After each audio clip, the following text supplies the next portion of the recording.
রাসূলুল্লাহ সাল্লাল্লাহু আলাইহি ওয়াসাল্লাম বলেন, যে ব্যক্তি আমার 40টি হাদিস আমার উম্মতের কাছে পৌঁছাবে তার জন্য আমি কিয়ামতের দিন বিশেষভাবে সুপারিশ করব। সুবহানাল্লাহ। নাম্বার 2, মানুষের মধ্যে যারা মৃত্যুকে বেশি করে স্মরণ করে এবং তার জন্য প্রস্তুতি নেয় তারাই সবচেয়ে বুদ্ধিমান।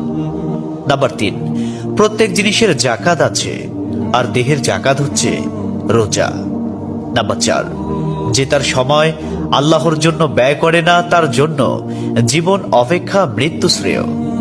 নাম্বার 5, যারা সব সময় ইস্তিগফার তথা ক্ষমা প্রার্থনা করে তাদের সাথে উঠা বসা করুন, কেননা তাদের হৃদয় সবচেয়ে কোমল হয়। নাম্বার 6, তুমি যত সিজদা দিবে আল্লাহ তত গুণা তোমার মাফ করে দিবেন। সুবহানাল্লাহ। নাম্বার 7, সূরা ফাতিহা প্রায় 1000 রোগের ওষুধ।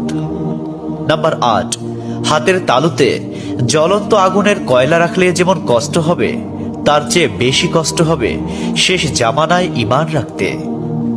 নাম্বার 9, রোজাদারদের জন্য প্রতিদিন জান্নাতকে সুসজ্জিত করা হয়। সুবহানাল্লাহ।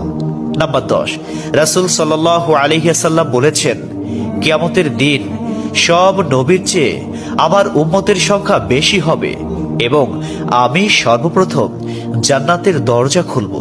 সহিহ মুসলিম, হাদিস নম্বর 196। 11